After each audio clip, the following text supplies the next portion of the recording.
desire and your will. In today's episode, I sit down with my friend InQ, Emmy-nominated poet, multi-platinum songwriter, world-renowned keynote speaker, and the best-selling author of Inquire Within. Change your story, change your life. It's become increasingly clear to me that there is no longevity without emotional health and strong relationships. Our relationship to ourselves, those around us, and the world. The way we're walking around with our armor all the time, and it becomes disease, dis-ease. The science is clear on this. People who are lonely are at higher risk of premature death and lower life satisfaction. Forgiveness allows you to have the freedom to accept yourself. Cultivating self-compassion and empathy begins with expressing our emotions and sharing these emotions with people in our lives. Today's guest, InQ, has mastered this through poetry. Because love is not soft, love is hard, love is scarred, love is flawed, love is loud, love is proud, love is doubt. And since love is most important when we do not know how. De La Soul's opening up for us now. Our culture teaches us to look up to people or down on people. It doesn't teach us to look at people. I didn't feel empowered in any other area of my life. The word emotion is supposed to be energy and motion. And when you don't move the energy, it gets trapped inside of you. These poems have helped me better connect with myself and others in my life. And my hope is that they do the same for you. Should you feel called to get a copy of InQ's new album, The Never Ending Now, and accompanying journal to help you with your own poetry, you can do so at in-q.com. Okay, let's do it. This is my conversation with InQ. Adam, thank you so much for coming down and spending this time with me. It's a pleasure to have you. Thank you for having me, man. Excited to be here. Do you have a poem that you want to open us up with here? Yes. I'm going to do a poem called Growth, aka Goldfish, and feels like an appropriate way to start the podcast. Let's do it. Defining myself is like confining myself. So I undefined myself to find myself. They say a goldfish will only get as big as its bowl. But if you put it in a tank, the space can change the way it grows. It needs to have the room, or its potential doesn't show, so its environment's essential for unleashing the unknown. I ponder if it knows that it could grow beyond the bowl, that it could have a pond the size of an Olympic swimming pool, that the world is so much larger than the boundaries that it's known. Somehow I empathize with this little golden soul, because I too have unexplored and unexpressed goals that were suppressed by an environment I couldn't control. Am I still playing small because it's all that I've known when there's a giant in my bones I'm not sure I've ever shown? I ask myself this question when I'm purposely alone. When my body grows to take up all the rooms inside my home, I expand in all directions, every single inch consumed. I'm 1 billion feet tall now, my head over the moon. I look down on the earth as it slowly spins around. I look down on the countries and the cities and the towns.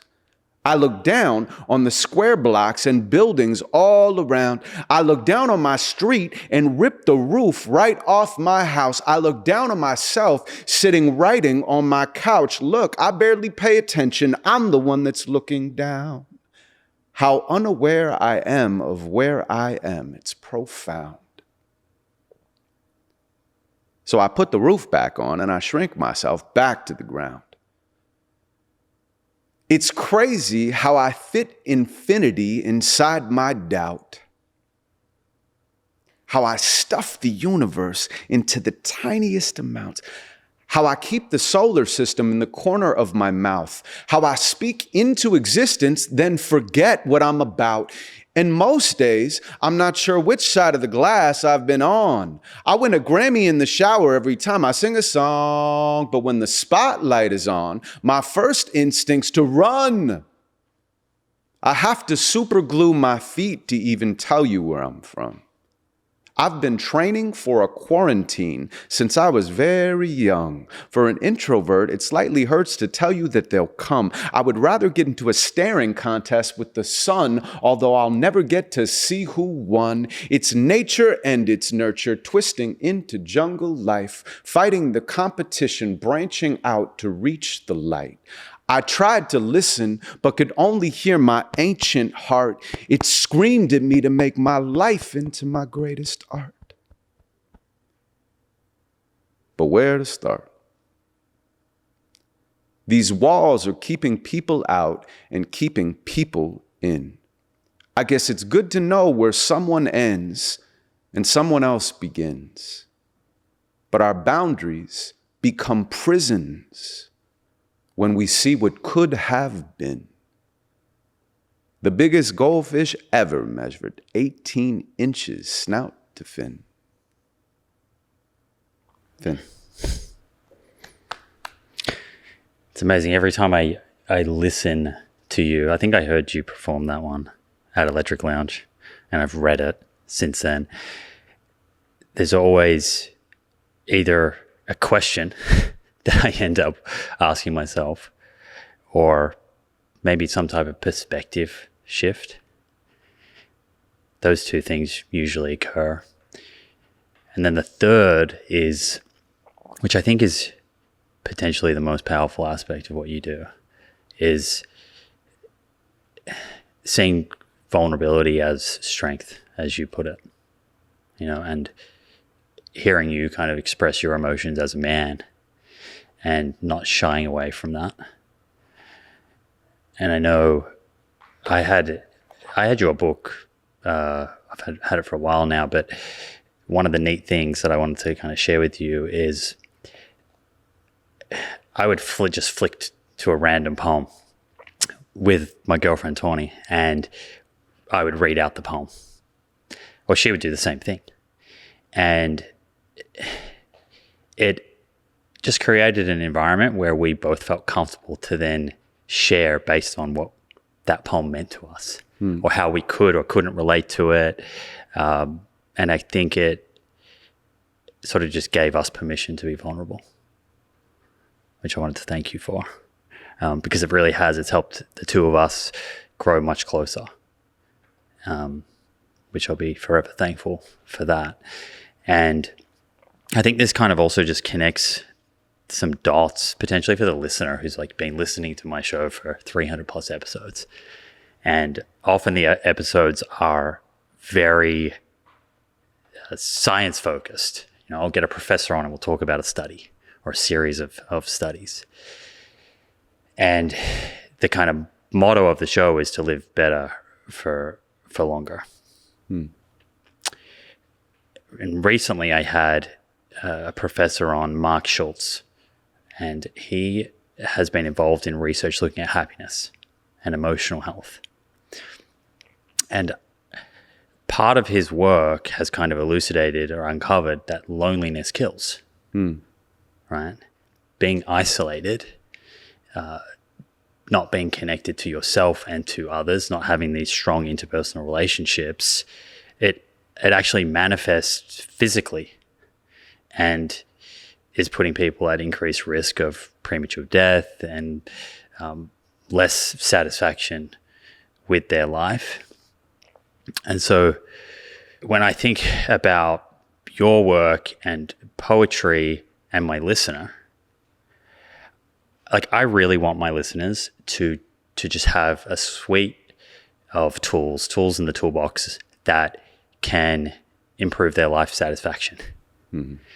And a lot of my listeners are males like myself who I think tend to be less able or less willing to be vulnerable than women. And to the poem that you just read out there about the goldfish, I feel like a lot of that, and it's certainly in my lived experience, is due to society's kind of expectations of what it means to be a man and what it doesn't mean. And so, I think your writing goes a long way to kind of redefine masculinity, redefine expressing your emotions and not seeing that as weakness. Yeah, I mean, I appreciate everything that you shared, and thank you for the kind words. It's interesting because I grew up without a father. And so when you say that some of my writing gives other people the permission to be vulnerable in their masculine, it's an even bigger compliment. Because as a kid, I didn't feel in my masculine.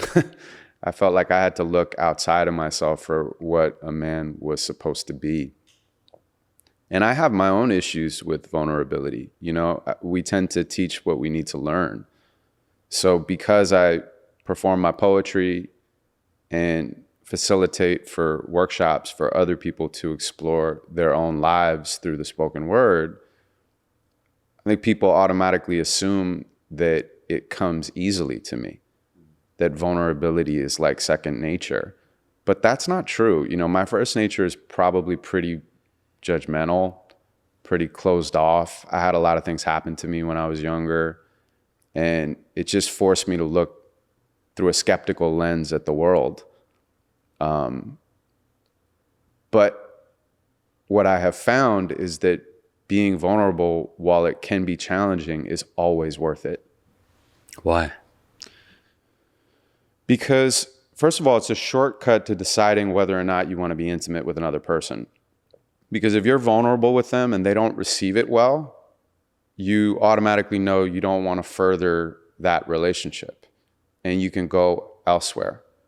But 9 times out of 10, if you open up your heart or your life to someone, they can see themselves in the mirror of that honesty, and it opens up a deeper space for you guys to connect.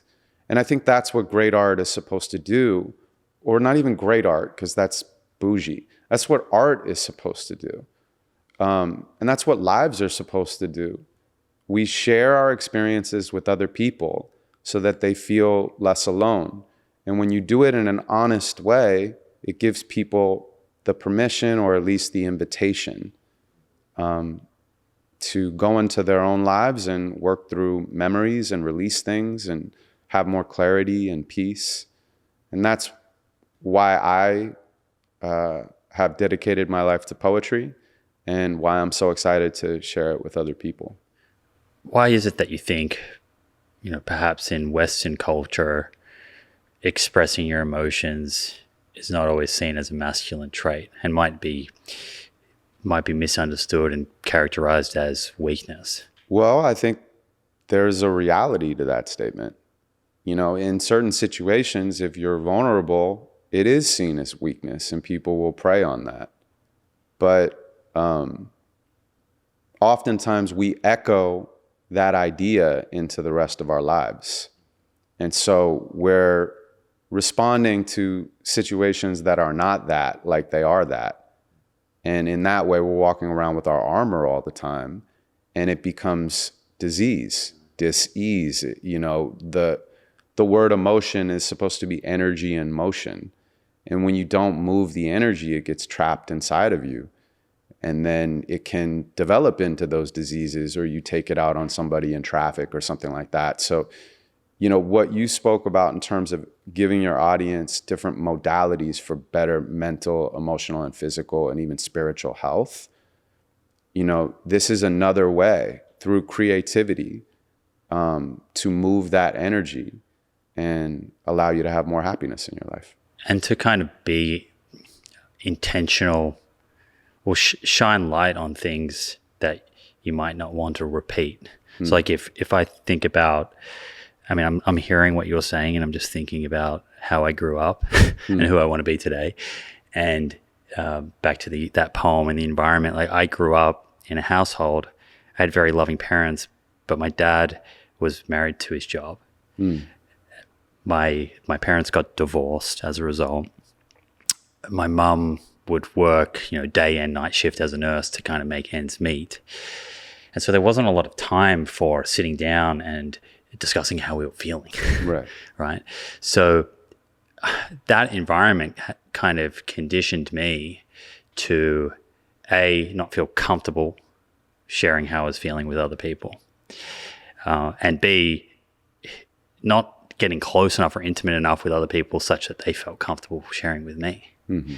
And I would almost, it still happens now. It depends who I'm with and what my relationship with that person is like, but would almost kind of choke up because of the way that I grew up.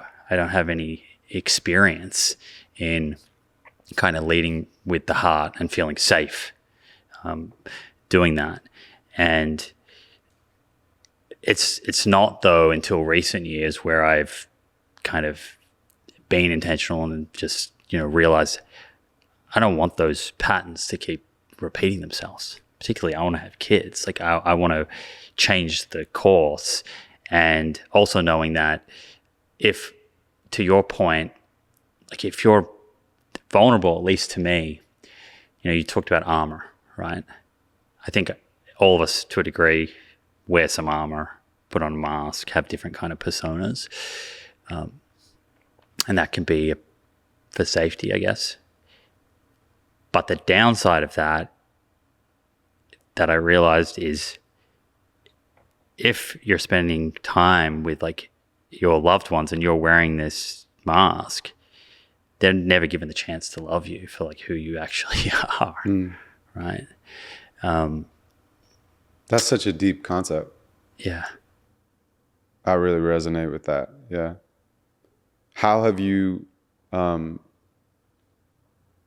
come more into your vulnerability and your honesty and your authenticity, not only with the people in your inner circle, but also with, friends who are in that center circle and even your audience? Because, you're a very, I would say, like, present person. And I feel like you're trying to give as much of the truth as you can. I mean, the truth is always kind of like tracing paper. You want to get it as close as possible. But how have you gone about doing that in this transition? I think one is just acknowledging it. Yeah. Starting with awareness and not being scared of sharing that. Even 3 years ago, I probably wouldn't be talking about this, let alone on a podcast. But speaking to friends about that and realizing that some of these, thoughts are usually shared by other people, which makes it easier. But then I think for me is the important thing is I have this podcast and I want to lead by example. I want to inspire. And so if I think about how I can affect the listener, hopefully in a positive way, perhaps the most impactful way to do that is to just lead and be living proof of the concepts that we're talking about. And the same goes, I want to have a family. My kids are going to, take much more from the way that I live than what I say. And so I think ultimately it's just being honest with myself and realizing that if I don't embody it, then, I'm never going to reach my potential. I hear that. And I relate to that as well. Yeah. You just kind of have to acknowledge it, integrate it, alchemize it, and move into your life accepting that stuff. And then lead by example. Sometimes you have to lead by example for yourself. Like literally you don't want to do something, but you say, come on, we're going this direction. And so I love that idea of being the first through the door. What point in your life did you start inquiring within? And is InQ, is that in question or inquiry? I need to clear that up. So it's both. It was originally inquiry. I was 15 and my buddy Jay was like, I'm going to start calling you Inquiry because I asked so many questions and was a very inquisitive kid, internally and externally. And then as I grew older, it just kind of became in question. Yeah. But represents my life. I'm always kind of like participating and observing at the same time. And did you start this as poetry, or you were just kind of downloading all of your thoughts like as a journal? Like, where did writing enter your life? So originally I was rapping and wanted to become a hip hop superstar. And I put all of my time and energy into that, 10,000 hours plus. And I loved it. It was my first form of meditation.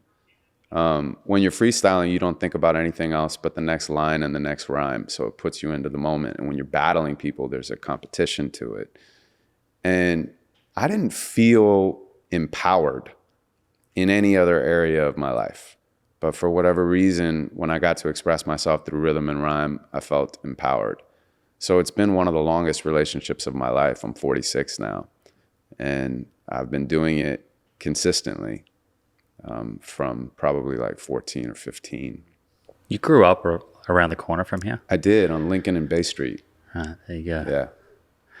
And you end up at the Poetry Lounge? Mm-hmm. When does that happen? When I was 19, excuse me. That's here in LA as well, right? Yeah, that's on Fairfax, just kind of like south of Melrose. And that is the mecca of spoken word in Los Angeles. And I showed up there when I was 19. I went to college for a year, I dropped out, came back to pursue art full time. And a friend gave me this flyer to go to the Poetry Lounge. And so I just showed up. I had no idea how it would impact my life. You think about how your life can change from a flyer. It's pretty wild, sliding doors, right? And I came to this random open mic. It was first on Cahuenga before it moved to the Greenway Court Theater. And there was like 100 people packed in there and very hip hop influenced. And I just got up and I started sharing my rapping a cappella and people responded. And I went back every single week for 14 years. And we ended up winning the National Poetry Slam Championship for competition, my team in Hollywood. And I was on HBO's Def Poetry Jam. And just that community became a family for me. And then one day I woke up and realized I was more of a poet than an MC. And then I had to try to figure out how I was going to monetize that. Is that the location? There was a story that you shared at Electric Lounge. I can't remember exactly the line, but it was something like, I was rapping, they were leaving. No. Where was that? That was at the Queen Mary in Long Beach. Okay. Yeah. And how old were you then? I don't know, somewhere in my mid-20s, something like that. It was one of the most spectacular failures I ever experienced. But the thing is, I've had a lot of them, you know, and all of them were necessary. What was the significance of that day? Like, why did you share that story? Well, first of all, it's just a funny story. Right. What was the line? I was rapping, they were leaving. Well, I would have to tell the whole story to get there. Do you want me to do that? We got time. All right. So I had got the opportunity to open up for De La Soul at the Queen Mary in Long Beach. And I don't know if you've ever had this experience, but when you get an opportunity in your life and you've just convinced yourself that this is your shot, like this is gonna make or break everything, you know? So I printed up 1,000 CDs to sell afterwards. We had a 3-song slot. My buddy was helping me. He was beatboxing. Shout out to Josh Silverstein. My other boy, Jeremiah Santos, was like backing me up and he had a verse on it. And then I had hired these people to come and like film it.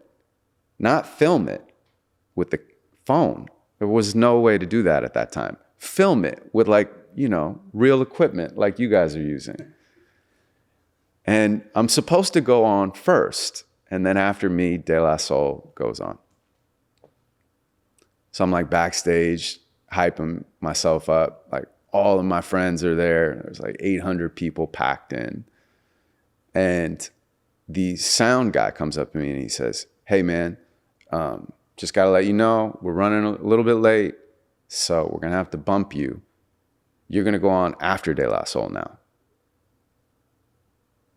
And I'm like, what? And he goes, yeah, man, you're going to go on after De La Soul. So De La Soul is going to go first, and then you're going to go afterwards. And he says there's a sound ordinance, so they're going to have to turn off all the music and the mics by 12 o'clock. Sorry, it's just how it goes, but you'll still get your full set. Do you still want to do it? And I was like, no, I don't want to do it in my head. But I was like, this is my shot. This is my big shot. I got the guys with the cameras. I got the 1,000 CDs. My friends are here. So I'm like, I'll do it. So I go up to my boys and I'm like, hey, fellas, change of plans. De La Soul's opening up for us now. You know what I mean? Now, by the way, I have to say De La Soul was like one of the biggest hip hop groups for me when I was growing up. I mean, just absolute legends. So they take the stage and destroyed the show. It was one of the dopest hip hop shows I ever saw. And everybody was just throwing up their hands, going crazy. And I'm backstage like, oh shit, how am I gonna follow this? So it's their last song. Sound guy comes up to me again and he goes, hey, once again, we have another change of plans.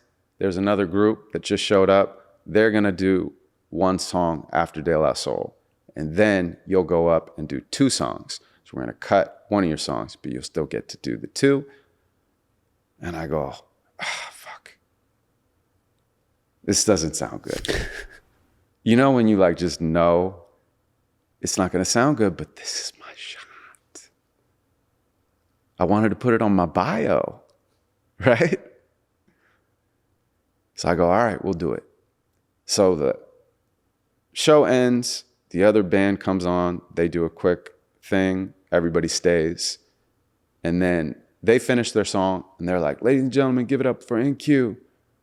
So I come out, and as soon as I walk out and the music starts, people start leaving. Okay. So they're leaving and I'm rapping.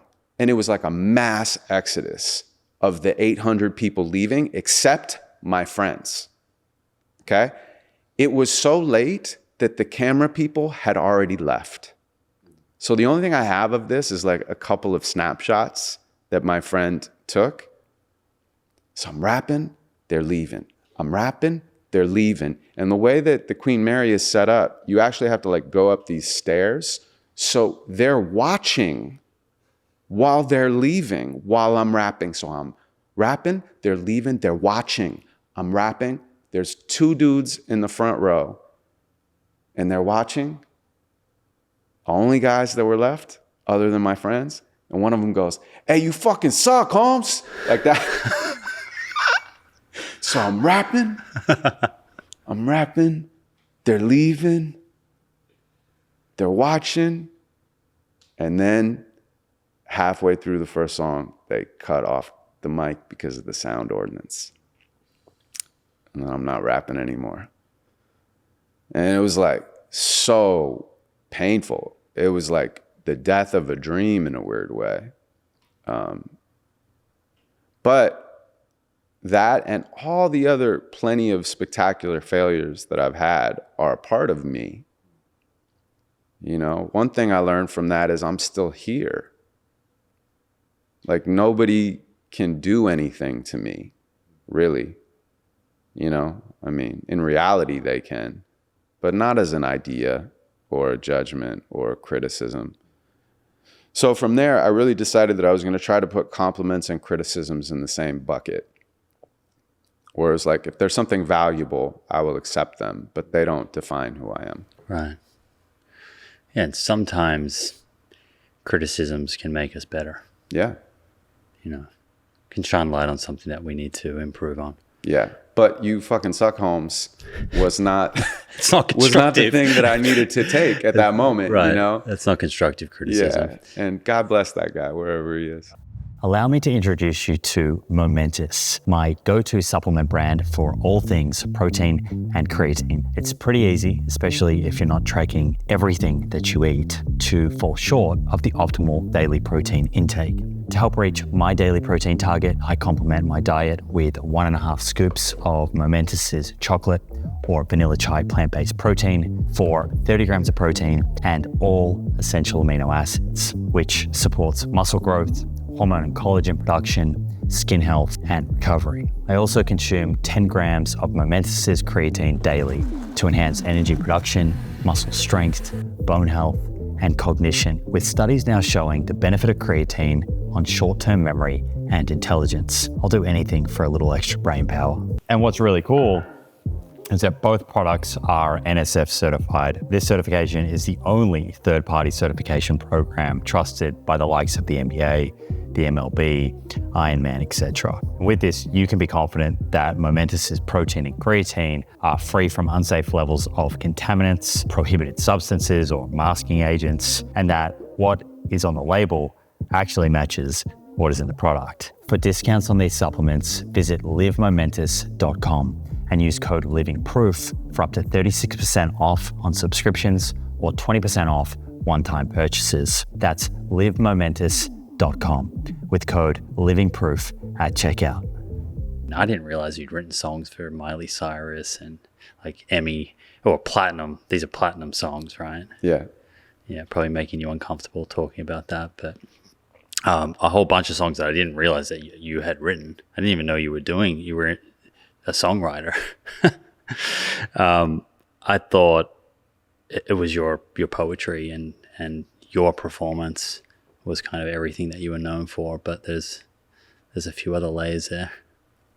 Well, I had to figure out how I was going to make a living as a poet because unfortunately, poetry isn't exposed to the masses the way that I believe it should be. And it's hard to monetize it and maintain your artistic integrity. There's a lot of people out there that are doing it, and the people from my community are continuously inspiring to me. But being a spoken word artist in 2024, is challenging. But then again, what's so cool about it is you're creating it in real time. There's nothing really to photocopy.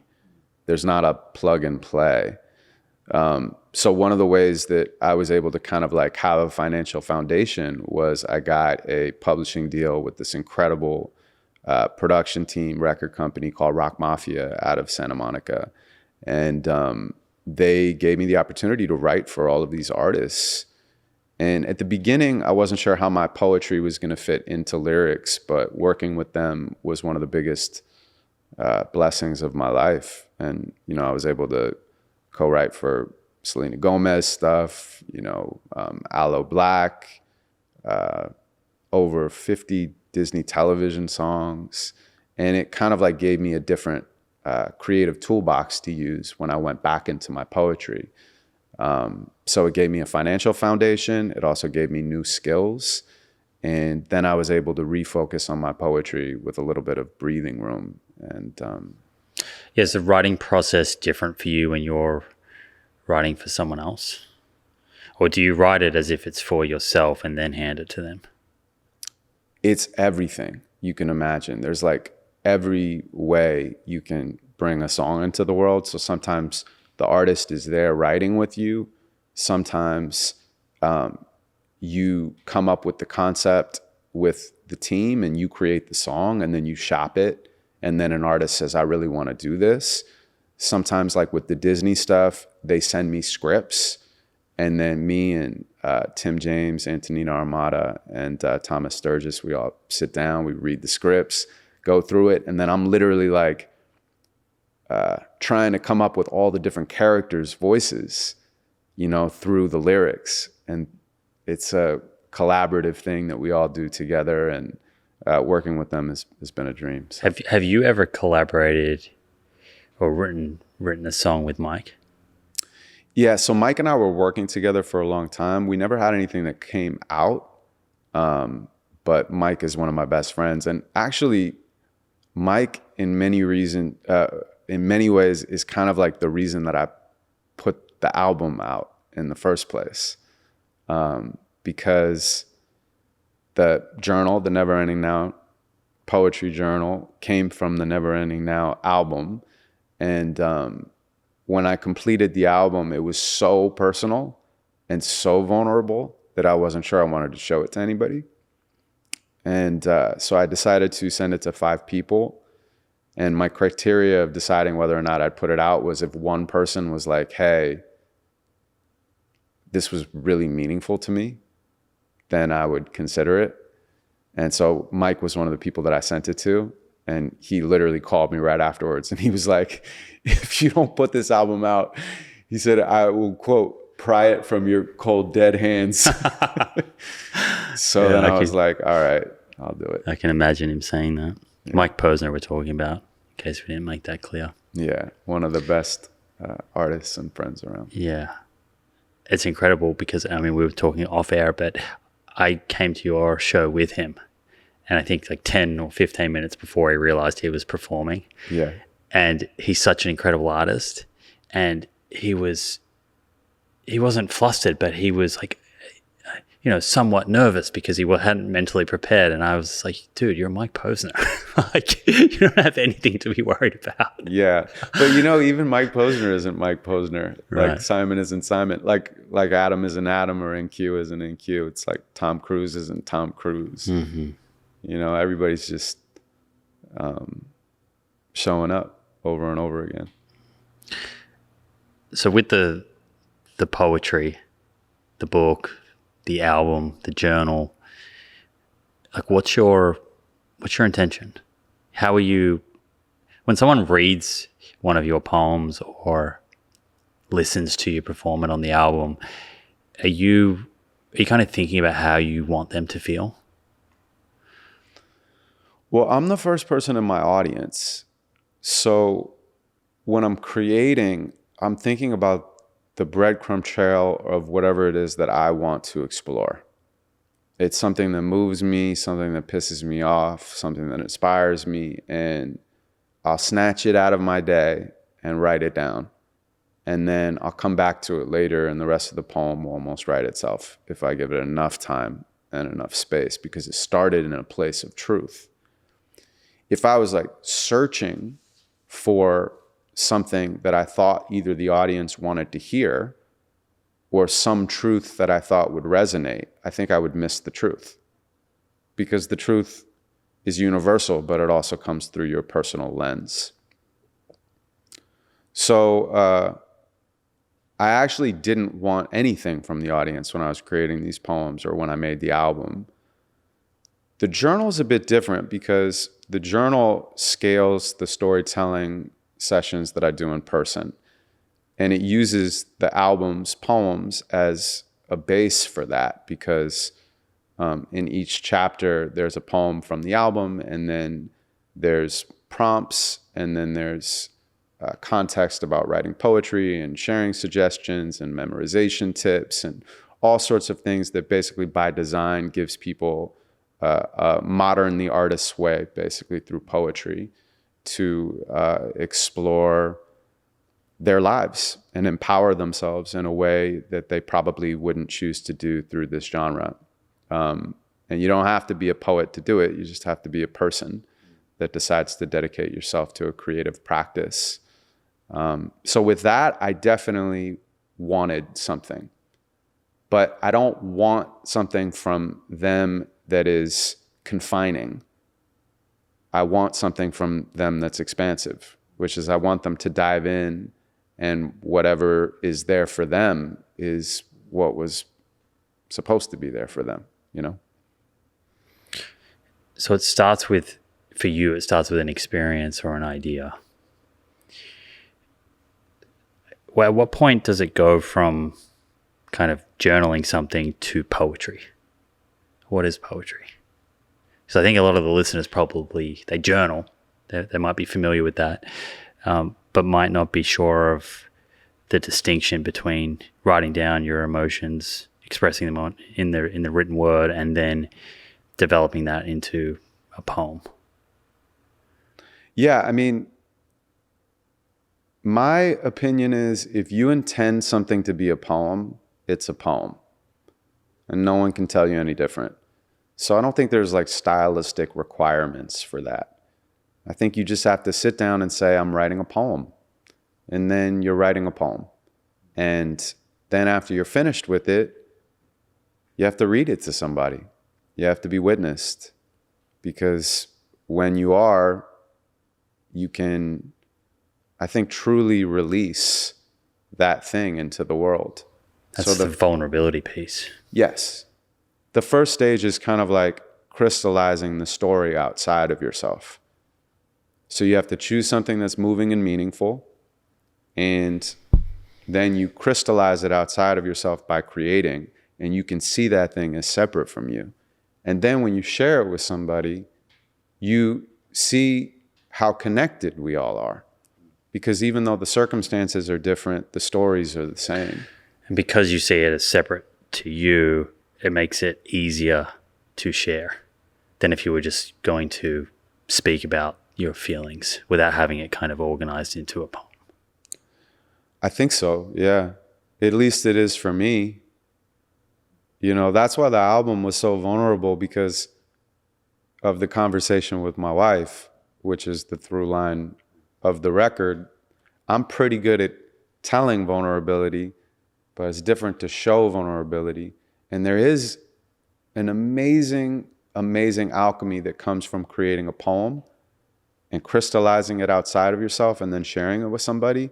But you're still making something, so it's controlled. And you're deciding then when and how to share it. So there's a frame for it. But that conversation with my wife is frameless. You know, it was just a very deep conversation that was recorded, that was not intended to be displayed. And so there was a level of vulnerability that is scary for me, but I'm kind of doing what you were doing earlier, or at least talking about, which is like, I mean, I want to lead by example. And so here we are. Yeah, you said to me off air that I asked you how you're feeling about the album being released into the wild. You said mixed emotions. And that part, that intimate part, scares you a little bit to share that with the world? Yeah. Yeah. I mean, I would like to pretend like it doesn't. What has poetry kind of revealed for you? Like, what are the big ticket items that you've learned about yourself through poetry? Well, self-awareness, compassion for myself and others.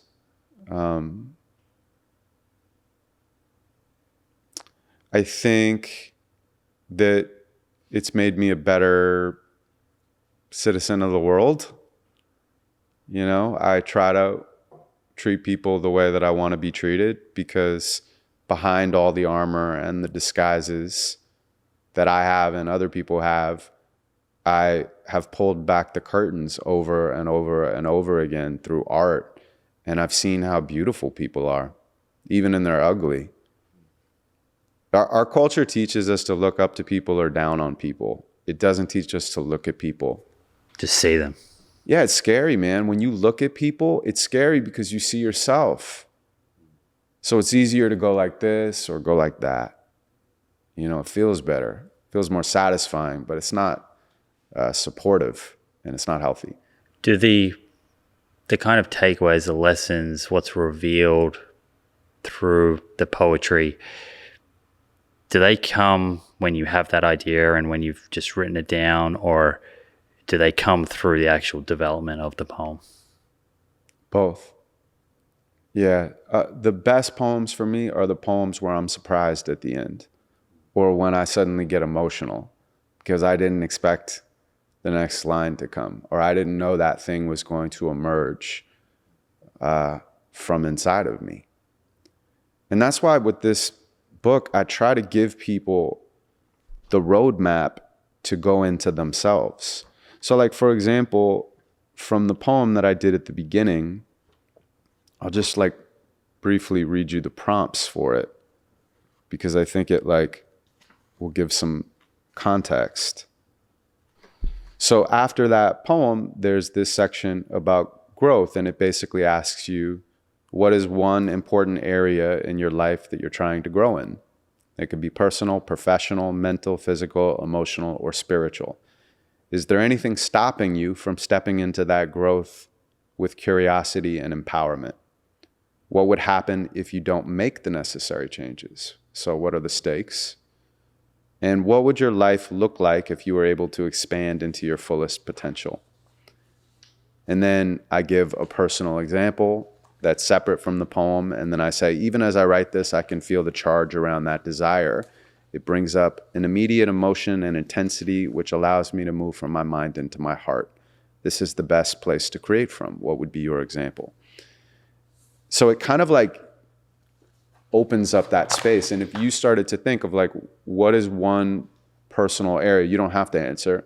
I can answer. Yeah. So that would, is there anything that came to mind? And the only thing I'll say before I let you go into it is it should be something that is a layer deeper. So something that you wouldn't normally share after like 10 minutes at a dinner party meeting somebody. I think if I'm being really honest, and that's another question I have for you, how do you know if what you're writing is you, or is it back to the poem with the fish? Is it the environment? Is it, how do you find your true voice?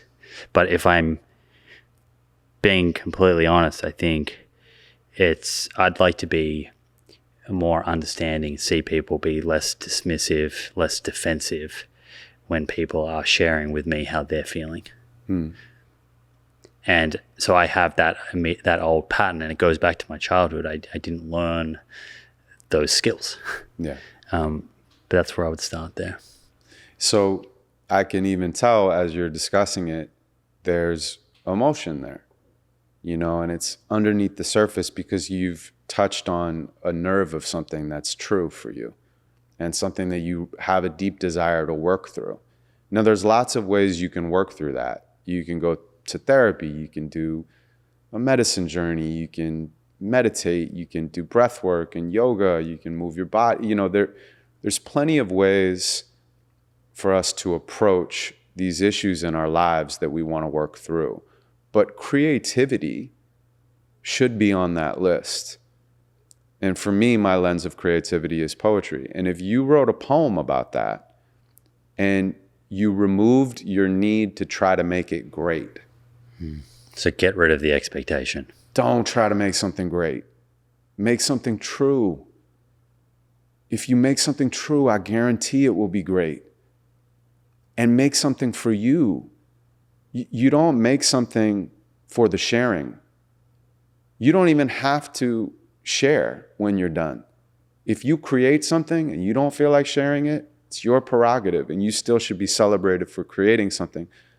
But the act of creation, once you're done, then you say, okay, do I want to share this with somebody? And what would it feel like to open up that space? And that vulnerability that offers so much benefit, what we were talking about earlier, only really comes if what you're sharing is honest. Yeah. You're not vulnerable if you're sharing a story that is not truly representative of how you feel. Yeah. It might feel like vulnerability, but it's not vulnerability at its core. Yeah, I agree. And I appreciate you sharing that. Like, I think it could be something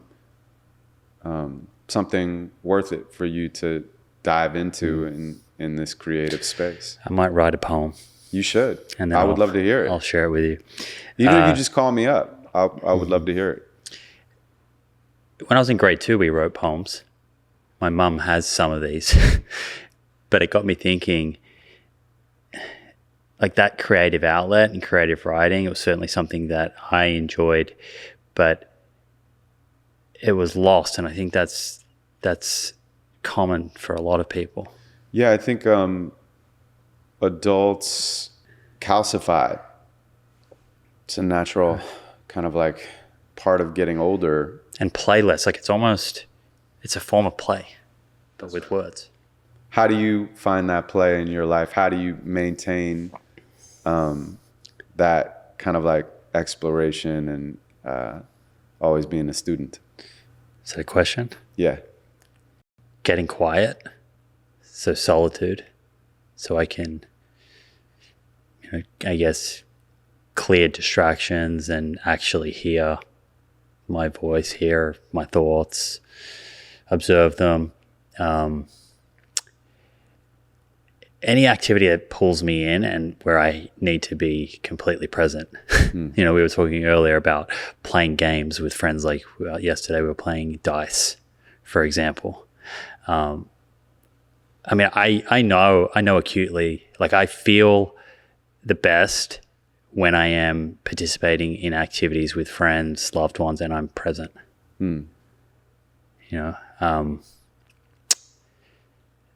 So I mean, to answer your question, I think it's just finding ways to get present. Not being in the future or being in the past, or at least, which is a path of least resistance, though, in many ways.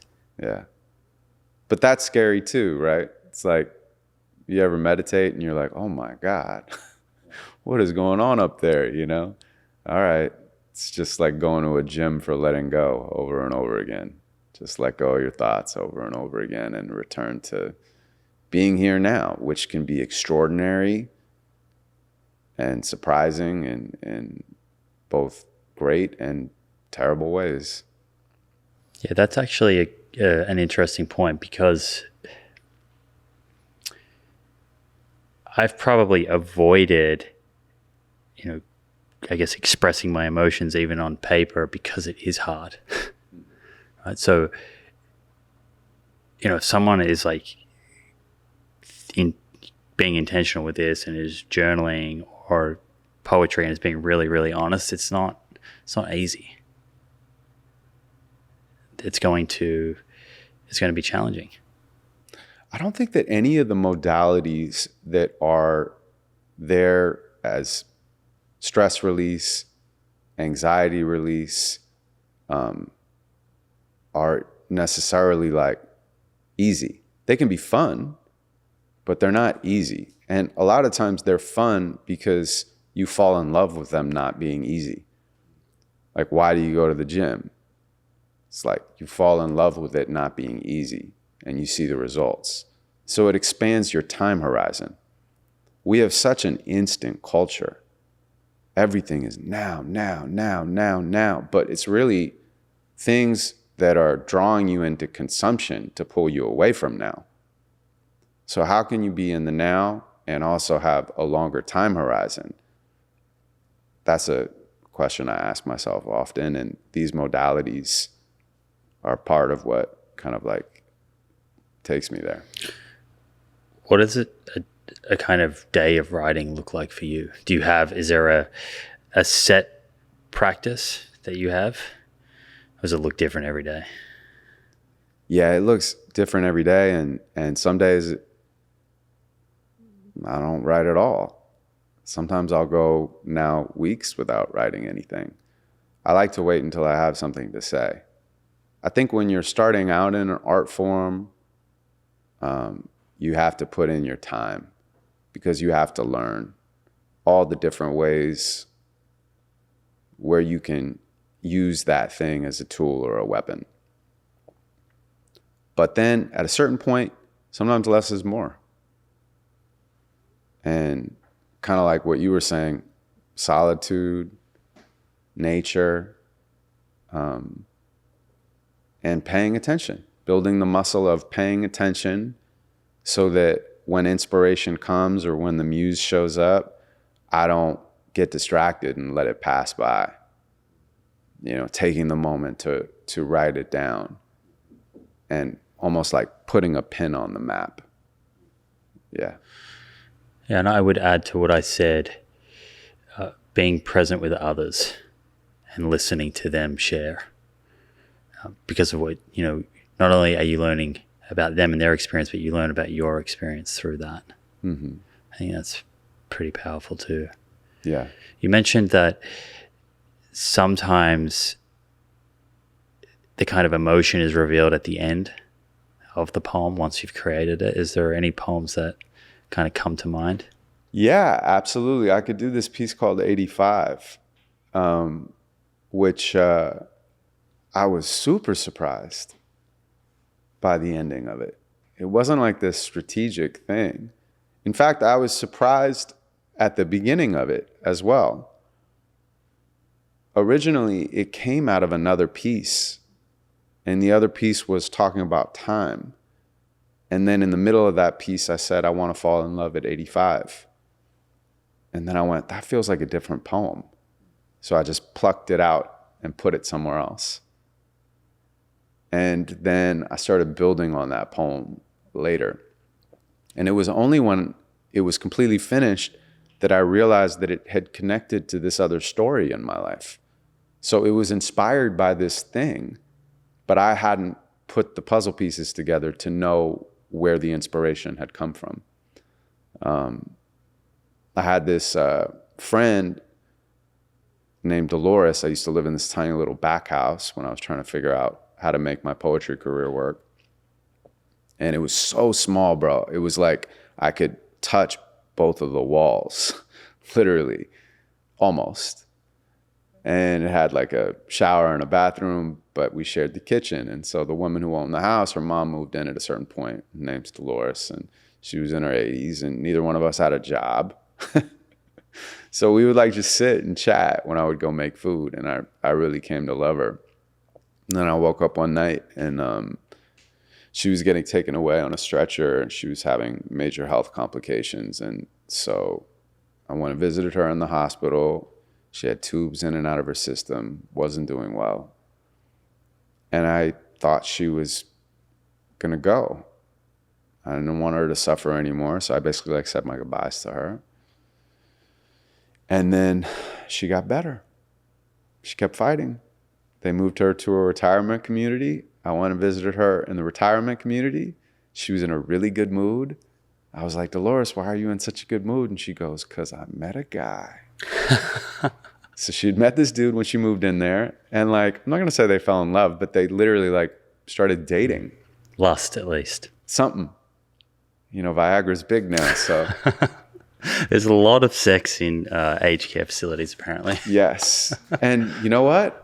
More power to them. Right. Exactly. Zero judgment at all. Yes. The thing that stuck out to me, though, was her excitement. Because I had said goodbye to her, and she was excited about something that was surprising to her. So that was the story where I think this poem really came from, but it came out in this weird, twisting way. And then in the end, you'll see where it winds up. And the end was such a surprise to me that I actually got emotional at one point. And how long did it take for you to kind of develop that poem? It took like 3 hours. This one just came out. Some will take 3 months, some will take 3 years, but this one just kind of poured out. Let's hear it. I want to fall in love at 85. Go on shuffleboard dates and dance to hip hop from 95. We would also listen to the song Staying Alive, but only for the message. Otherwise, we'd keep away from disco. It's depressing. We'd rock matching tracksuits and rope gold chains. We'd look like Run DMC, but in their old age. We'd take aerobics classes and wear bifocal glasses and eat at IHOP and hold hands at Sunday masses. And when it comes to the bedroom, well, nothing much would happen in the bedroom because we're 85. But we would still be down to take a walk or take a drive or have a drink and sit and talk, watch the passersby, ask each other why and how and who and where and when. And then we'd laugh and cry again about the people we had been. And I would touch her withered skin and comment on how thin it is to keep in something infinite. And she would smile, sweet and blush, then tell me that I think too much. She's right, I think too much. It's always been a problem. But then again, that's how I made my green like the goblin. When I was in my 20s, I was eating top ramen, counting up my pennies, saving up to go food shopping. But now I'm 85, and somehow I feel more alive. I turn my hearing aid up and bump Jurassic 5. I read the sports page while she peruses classifieds. We like antique stores, garage sales, and barter buys. And when it comes to the bedroom, well, hopefully, every once in a while, she lets me knock her boots into the floral patterns of our bedposts, then hold her head close like death isn't chasing us, planning on erasing us and replacing us with better versions of us, reshaping us, remaking us, then recreating us with new identities so we can make new memories. Hush, little baby. Learn to walk and talk and think and lie and feel and fight and love and die and never get the answers why. She dips a joint of grass in wheatgrass and we get high. Her hair is silver as the moon in the Miami sky. We still pop pills, but it's not the Molly or the Xanax anymore. Whenever we can't sleep, we listen to the ocean floor. She got a Sound of the Sea CD for me from the Brookstone store, and ever since I've been snoring like a really good metaphor for snoring. Sorry, I go blank sometimes. What? I'm 85. I'm not complaining. I'm just happy that I'm still alive and happy that I have my better half by my side, Superfly. She doesn't look a day over 75. Whew. When I first saw her, I was totally in awe. She was classical. So I was like, yo, yo, ma. And that was all it took. A single look and I was shook. I fell for her like some loose shingles from our Spanish roof. And I'm a lover till she loses every last root and has to glue dentures to her gums to chew solid food. Ooh, now that's real love, dude. That's some push comes to shove love. Not when it's convenient, love. Hospital bed love. Feed her ice chips, love. Never leave the room, love. Sleeping in the chair, love. Pray to up above, love. And still have to pull the plug, love. Miss her in my bones, love. Everything about her, love. Die within a month, love. Can't live without her. Love, the only reason we are alive. And none of us should have to wait until we're 85.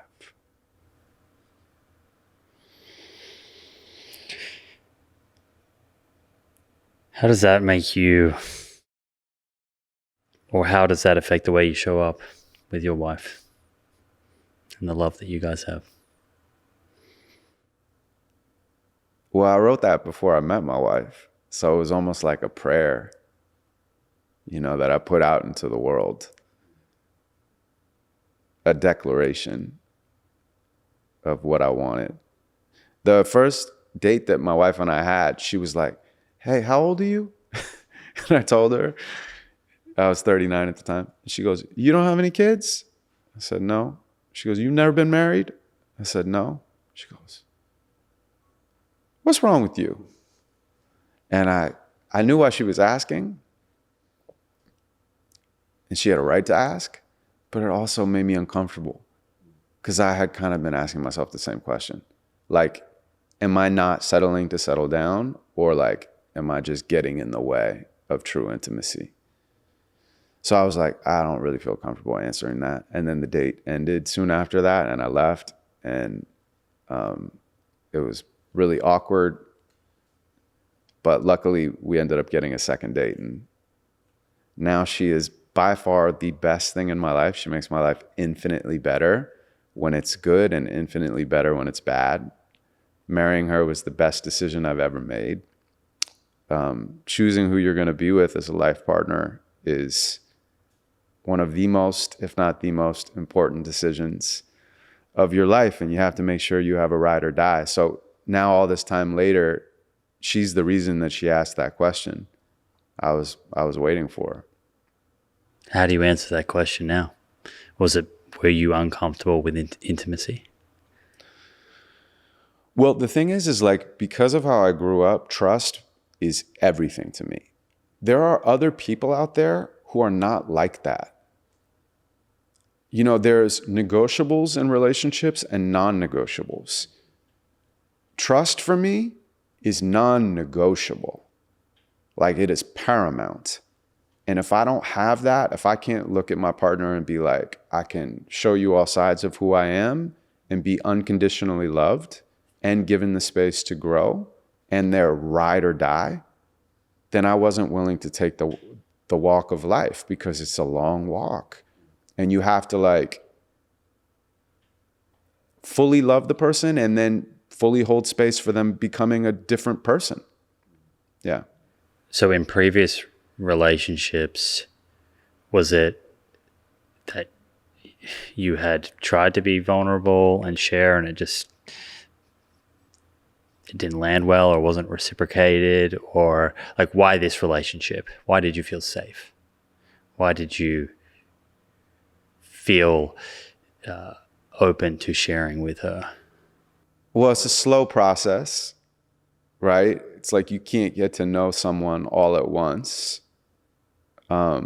because it takes time and situational events to see how you and the other person show up as individuals and as a partnership. I like equate it to archaeology. You know, you don't want to bring in I don't know, what's one of those things? What's the word for that? What's the word? The sift? Jackhammer. Yeah, you don't want to be like, bah, bah, bah, bah, bah, bah, bah. You'll just fuck everything up. You just want to brush, man. Keep, you know, you're uncovering something. So I would say having patience, having presence. It was only much later that we learned that even though a lot of our life circumstances were seemingly different, there was a lot of really core perspectives that we had, or things that have just kind of like built our identities. So I think we can relate to each other on a lot of different levels. My father was not only not around, I was a secret to his other family that I never knew or never met. So my mom's a school teacher. I didn't meet my dad until I was 15. And when I met him, it was only because she finally decided to sue him because he had never given us any financial support. And at the time, I remember telling her not to do that.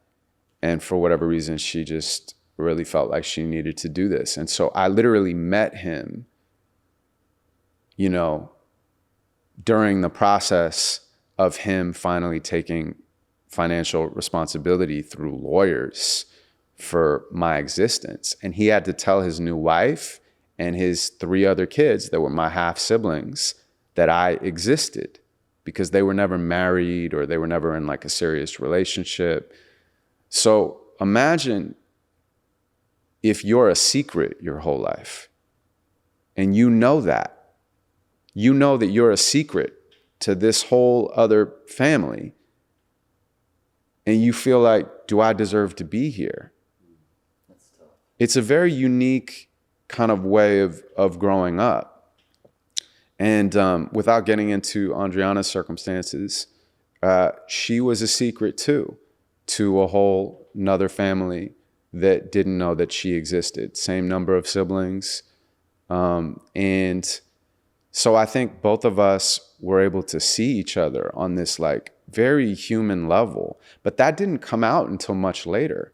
So I often ask myself, what was the initial thing? I mean, there was lots of other things that attracted us, but to have that much of a fundamental part of who you are be so similar, you know, I don't hesitate to say it's kind of like a bit of fate, I guess, that we met each other.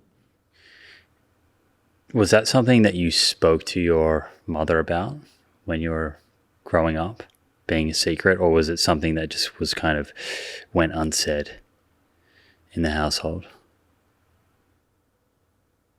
I think we did speak about it. You know, I think it was something that was probably very apparent to her that it didn't sit well with me. We had this deal that I could reach out to my dad when I was 8 years old because we knew where he was, right? So she had told me that once I was 8, because I really always wanted to have contact with him, that I would have been old enough to reach out and send him a Father's Day card. So I sent him this Father's Day card. And I just remember like going to the mailbox every single day afterwards, like waiting for him to respond for like 2 weeks, and he just never did. And it was just heartbreaking to me. I think I really closed off in many ways after that and started acting out a lot. And it was because I didn't have the ability to process or express the emotions or the thoughts that were inside of me. But I do think it was a conversation, you know. Did you ever develop a relationship with him? So we did, but we didn't. You know, I can count on my hand how many times I saw him in life. I don't think that I could say that I loved him. I don't think that I could say that I knew him, but I could say that we were able to meet. I'm not even sure that I could say we were able to meet in the middle, because when we first met, I was like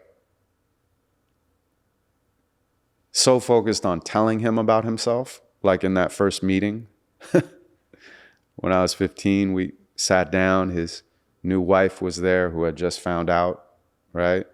And my mom was there. And even before that, I had only seen one picture of him. So I was like just looking around to see, is that my dad? Like, is that my dad? I would ask my mom as people passed by while we were waiting. And then we sit down for this lunch. And my mom and him got into an argument because they have a different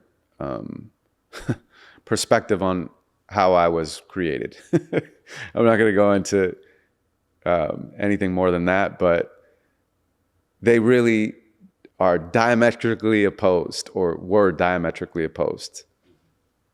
And then at a certain point, I was like, it doesn't matter. And then I kind of went into a diatribe of all the things that I had always wanted to say to him. And I think that they landed in that moment for him, but that didn't lead to a real relationship.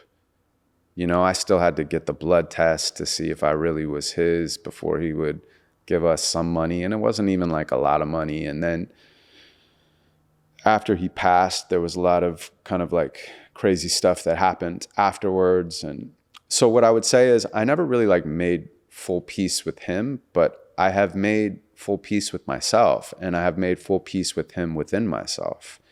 I have fully forgiven him to the point where I'm grateful. I'm so unbelievably grateful that I had the life experience that I had.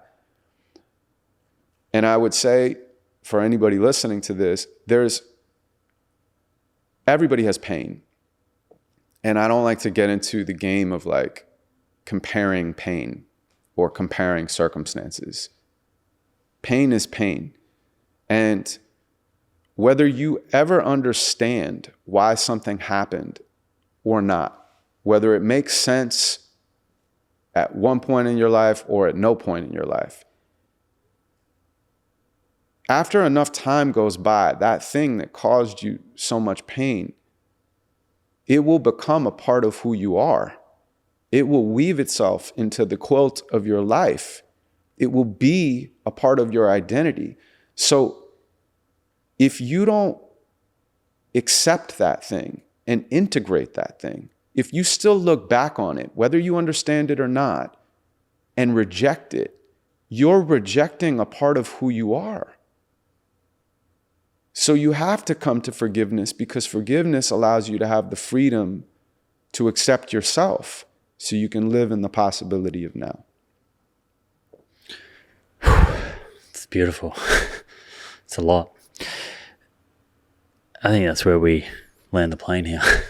Okay. It's a nice note to leave people with. The Never Ending Now poetry journal and album. Out what date? It's coming out in May. So the album will be out in May and the journal will be out in May. And yeah, I mean, I hope people are willing to take this poetic journey with me and within themselves. Yeah, well, I certainly encourage everyone to get involved. May 8th or first week of May, all of this is out. And the album is designed to, or at least the first time, to kind of listen the whole way through. That's what I did. Yeah, it's kind of like a audio movie. I mean, it's only 40 minutes. So take a hike or take a long walk or something like that. And put on an eye mask even and just kind of lie back and allow it to do whatever it wants to do. Do you want to leave us with a poem to finish? Yes. So this is a poem called I'm Proud of You. I don't need to know you to be proud of you. I'm proud of you for all you've done and all you do, because you're trying to become a better version of you, and I'm fucking proud of you. I hope this poem will empower you. I hope that you'll remember it the next time someone's doubting you. I hope that you'll remember it the next time them is you. And you're doubting yourself because you have nothing else to do. Pull the voice inside aside. You're on their side. Look them in the eyes and say, who are you to talk to you that way? You wouldn't let another person talk to you that way. So what makes you think just because it's you, it's okay?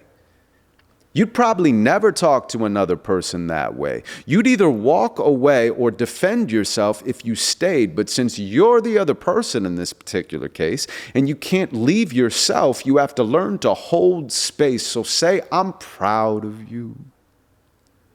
Even if it feels like it's pretend. Try talking to yourself like you're your own best friend. Try talking to yourself like the relationship could end and the words you choose have consequence. Don't take yourself for granted just because you're always there.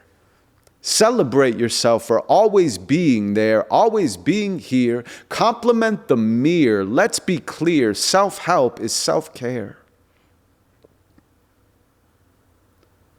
Are you aware that your awareness and your ego are completely different things? Are you scared of the dichotomy constructing everything? Are you prepared to share the inner space without defining things? Are you attached to the illusion and the lullaby it sings? Are you distracted by the story even if it isn't true? Because if you are, you're not alone. It happens to me too. And still, I'm proud to be proud of you.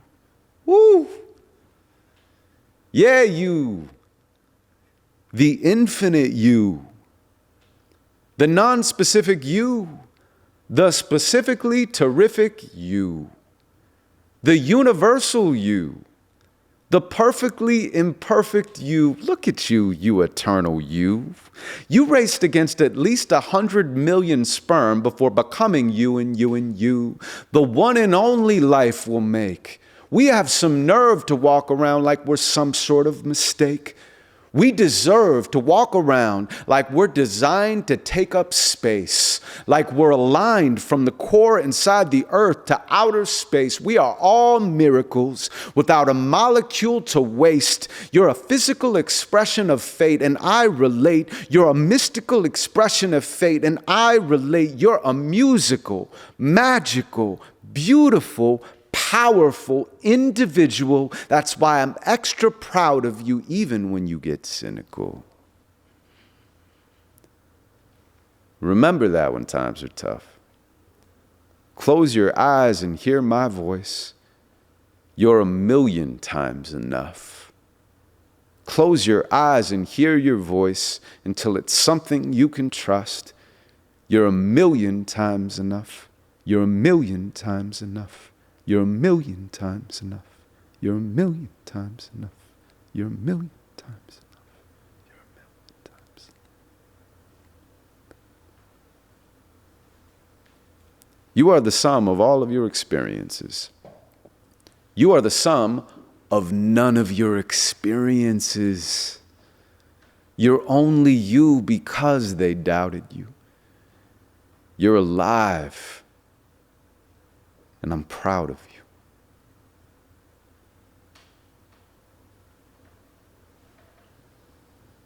you. Thanks, brother.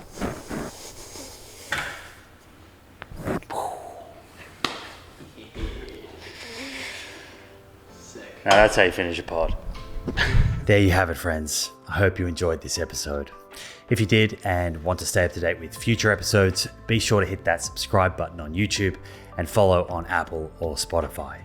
Finally, thank you for showing up and the effort that you're making to take control of your health. I look forward to hanging out with you again in the next episode.